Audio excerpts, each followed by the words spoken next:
आप देख लीजिए एम.के. स्टालिन को देख लीजिए, चंद्रबाबू नायडू को देख लीजिए, अरविंद केजरीवाल अलग अपना खेल रहे हैं। तो कांग्रेस कहीं ना कहीं देखिए अकेली पड़ गई है और इसीलिए देखिए मायावती को कोई सपोर्ट नहीं करेगा।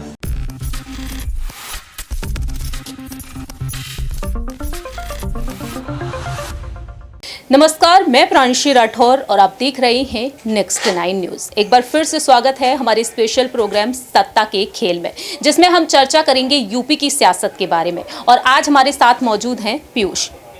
पीयूष, आपका बहुत बहुत स्वागत है।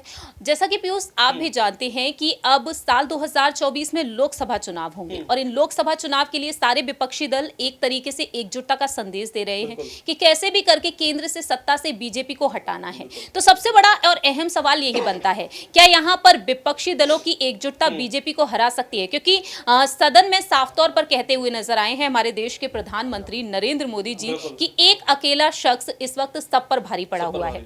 नहीं, बिल्कुल देखिए कि अगर बात की जाए प्रधानमंत्री मोदी की, तो देखिए वो ब्रांड बन चुके हैं। मोदी ब्रांड का जो देखिए आवाज़ है वो विदेशों में भी गूंज रही है। हर बार हर साल की तरह देखिए जो पॉपुलैरिटी इंडेक्स आता है, रिपोर्ट्स आती है, तो उसमें पूरे विश्व में सबसे ऊपर देखिए हमारे भारत के प्रधानमंत्री आते नज़र आपको हर लिस्ट में। और अभी इंडिया टुडे की जो रिपोर्ट आई थी उसमें भी प्रधानमंत्री ने टॉप किया था। अब जब प्रधानमंत्री मोदी अब पीएम उनके सामने से टाले तो मोदी जो नाम बच जाता है, तो वो भी एक ब्रांड बन चुका है जिसको हराना विपक्ष के लिए काफ़ी मुश्किल हो चुका है इस वक्त। क्योंकि आप अगर राहुल गांधी को हटा दीजिए, आप अगर ममता बनर्जी को हटा दीजिए, तो विपक्ष में ऐसा कोई खास चेहरा नहीं है, नेशनल चेहरा की मैं बात कर रहा हूँ, जो कि मोदी को टक्कर दे सके। अब राहुल गांधी को 8 साल के लिए इन्होंने हटा दिया है। हाँ, हालांकि देखिए अगर वो अपील करते हैं और मान लिया तो उनकी सदस्यता वापस आ जाएगी, लेकिन अभी तक तो देखिए वो 8 साल के लिए 2 साल की सजा और 6 साल तक वो इलेक्शन नहीं लड़ सकते हैं। तो इसके लिए देखिए कि एक कांग्रेस और अगर जो बड़ी नेशनल पार्टी हटा दे तो कुछ खास देखिए हमारे पास लीडर नहीं है, विपक्ष की मैं बात कर रहा हूँ। और यही वजह है कि वो भारतीय जनता पार्टी का 2024 में हराने में थोड़ी सी देखिए मुश्किल होगी। ऐसा हो भी सकता है कि शायद ना हरा पाए, बीजेपी कमबैक करे 2024 में, ऐसा हो भी सकता है। ये काफ़ी देखिए इसके चांसेस है। देखिए, जिस तरह से पीयूष ने यहाँ पर अपनी बात रखी है, ओपिनियन और एग्जिट पोल में भी यही सामने आता है कि बीजेपी यहाँ पर जीत हासिल करती हुई नजर आ सकती है। यहाँ पर लेकिन देखा जाए विपक्षी दलों पर रुख किया जाए तो बिहार से मुख्यमंत्री नीतीश कुमार हैं, दिल्ली के मुख्यमंत्री अरविंद केजरीवाल और पश्चिम बंगाल से ममता बनर्जी हैं। लेकिन यूपी से यहाँ पर अखिलेश यादव का नाम सामने आ रहा है और दूसरी ही तरफ बसपा सुप्रीमो मायावती का भी। ऐसे में देखा जाए यहाँ पर राहुल गांधी और प्रियंका गांधी तो पहले से ही टक्कर में है, क्योंकि ये कहा जा रहा है कि राहुल गांधी की जो सदस्यता जा चुकी है उसके बाद अब प्रियंका गांधी कमान संभाल सकती हैं। और प्रमोद यहाँ पर देखा जाए आचार्य प्रमोद कृष्णम, कांग्रेस के वरिष्ठ नेता, यहाँ पर प्रियंका गांधी को आगे करना चाहते हैं। तो ऐसे में देखा जाए यहाँ पर हाल ही में सुभाषपा प्रमुख ओपी राजभर, जो अपने बयानों के चलते हमेशा ही सुर्खियों में रहे हैं, उनका कहना यहाँ पर यह रहा कि अब पीएम फेस के लिए यहाँ पर मायावती को आगे करना चाहिए, कोई दलित पीएम अब तक नहीं रहा है। तो आप यहाँ पर इससे कितना सहमत हैं? क्योंकि देखा जाए हमारे देश की राष्ट्रपति हैं आज द्रौपदी मुर्मू जी, उनका पूरा पूरा समर्थन दिया था, लेकिन मायावती के लिए क्या आपको वो समर्थन देखने को मिलेगा?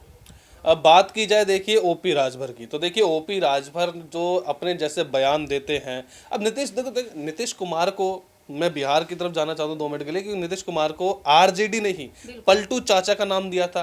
अब ऐसे ही ओपी राजभर को देखिए पलटू बोला जाता है। क्यों? क्योंकि जब वो अखिलेश यादव के साथ होते हैं तब वो बीजेपी की बुराई करते हैं, जब बीजेपी के साथ होते हैं वो अखिलेश यादव की बुराई करते हैं, और दोनों के साथ नहीं होता तो दोनों की बुराई कर देते हैं, कभी योगी आदित्यनाथ की तारीफ कर देते हैं। अब उन्होंने दलितों को लेकर बयान दिया था कि दलित प्रधानमंत्री होना चाहिए। लेकिन ये जो दलित कार्ड है ना 2024 में, वो कहीं ना कहीं फीका पड़ सकता है, क्योंकि भाजपा जो है वो पिछड़ों का देखिए एक प्रतिनिधित्व करने के लिए राष्ट्रपति द्रौपदी मुर्मू को ला चुकी है। और ये राष्ट्रपति द्रौपदी मुर्मू को लाकर काफ़ी बड़ा कार्ड खेल दिया है। पसमानदाओं को लाकर देखिए, जो पसमानदा मुस्लिम होते हैं, हाँ, तो उनको भी देखिए कि लाकर काफ़ी बड़ा कार्ड खेल दिया है। और तो देखिए कि मतलब पिछड़ों को और दलितों को लेकर भाजपा भी चल रही है, ऐसा नहीं कि नहीं चल रही। तो इसलिए मायावती को लाना एक तरह से थोड़ा सा देखिए कमजोर कार्ड हो सकता है।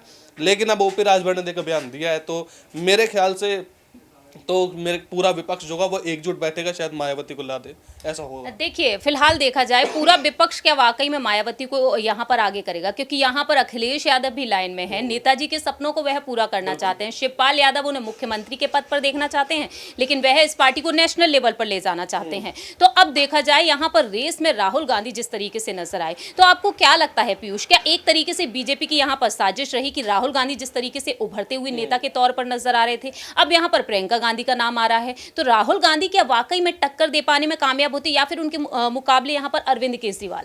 नहीं, देखिए अगर बात की जाए अरविंद केजरीवाल वर्सेस राहुल गांधी की, अभी मोदी को हटा देते हैं हम, मोदी नेम को, तो इनमें से देखिए कांग्रेस पुरानी पार्टी है, बड़ी पार्टी है। अरविंद केजरीवाल जो है वो 2 स्टेट्स में है, गुजरात में 5 सीट आई है उनकी, मध्य प्रदेश में कुछ काउंसिल्स में है वो।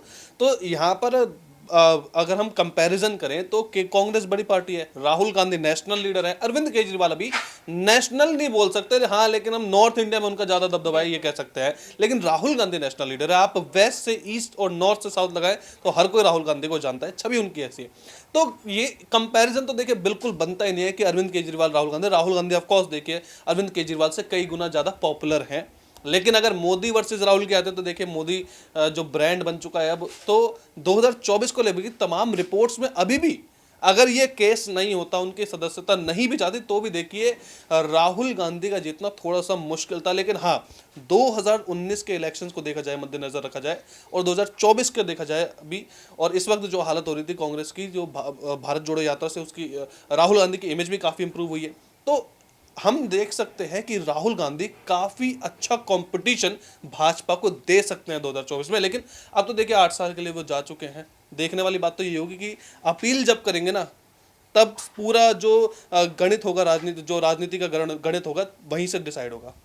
आखिरी 2 सवाल यहाँ पर रहेंगे पीयूष से, क्या वाकई में मायावती अगर यहाँ पर पीएम पद के लिए आगे की जाती हैं तो क्या यहाँ पर विपक्ष उन्हें सपोर्ट करेगा, और यहाँ पर अगर वह सपोर्ट भी की जाती हैं तो क्या मायावती यहाँ पर टक्कर दे पाएंगी? फिलहाल तो देखा जाए उसके आसार तो हमें नजर नहीं आ रहे हैं। देखिए अगर बात करें, अब देखिए अगर मायावती की बात की जाए तो आपने पूछा कि क्या मायावती को ओपोजिशन सपोर्ट करेगा या नहीं करेगा, तो देखिए इसका सीधा जवाब है नहीं करेगा।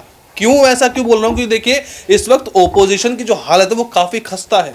हर जगह सीबीआई और ईडी का जो रेड पड़ रही है, तेजस्वी को बिहार देख लीजिए, आप दिल्ली देख लीजिए, आप टीएमसी को देख लीजिए, आप उत्तर प्रदेश देख लीजिए, हर राज्यों में सीबीआई और ईडी की रेड पड़ रही है। और तो और देखिए विपक्ष भी एकजुट नहीं है इस वक्त। अगर मैं सच बताऊं तो आपको, अखिलेश यादव ममता बनर्जी के साथ हैं, जो साउथ के लीडर्स हैं, आप देख लीजिए एमके स्टालिन को देख लीजिए, चंद्रबाबू नायडू को देख लीजिए, आप सब देखिए कि अपने अपने जो एक अलग फ्रंट बनाते जा रहे हैं। अरविंद केजरीवाल अलग अपना खेल रहे हैं। तो कांग्रेस कहीं ना कहीं देखिए अकेली पड़ गई है, जो कि काफी बड़ा चेहरा विपक्ष का मानी जाती थी, और इसीलिए देखिए मायावती का कोई सपोर्ट नहीं करेगा पीएम पद की उम्मीदवारी में।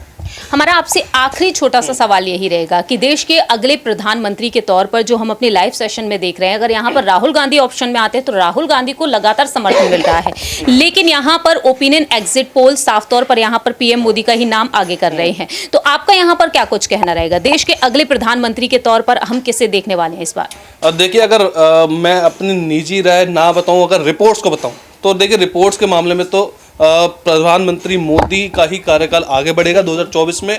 बीजेपी जो है वो टक्कर देगी, लेकिन देखिए 303 सीट देखिए जो 2019 में आई थी, मेरे ख्याल से वो 250 और 280 के बीच में सिमट जाएगी, मुझे ये लग रहा है। हाँ बिल्कुल कम हो सकती है। तो यहाँ पर पीयूष ने तमाम सवालों का जवाब दिया, और वाकई में यहाँ पर बेहतरीन तरीके से उन्होंने समझाया भी कि आखिरकार यहाँ पर सीटों का जो आंकड़ा रहेगा, कहीं ना कहीं यहाँ पर बीजेपी खेमे में अब वो आंकड़े कम हो सकते हैं, क्योंकि यहाँ पर देखा जाए सीबीआई और ईडी को लेकर यहाँ पर जो गंभीर आरोप उन पर लगाए जा रहे हैं, क्योंकि यही कहना है कि सीबीआई और ईडी जो जांच एजेंसियां हैं उनके नेतृत्व में काम कर रही हैं, और साथ ही साथ गौतम अडानी के मुद्दे का भी यहाँ पर एक बड़ा इफेक्ट देखने को मिल सकता है। लेकिन यहाँ पर आपकी क्या कुछ राय प्रतिक्रिया है, 2024 में जो लोकसभा चुनाव होंगे आखिरकार जीत यहाँ पर किसकी हो सकती है, इस पर आप अपनी राय रख सकते हैं कॉमेंट सेक्शन में। फिलहाल के लिए हम चलते हैं, बाकी की तमाम अपडेट्स के लिए आप देखते रहिए नेक्स्ट 9 न्यूज।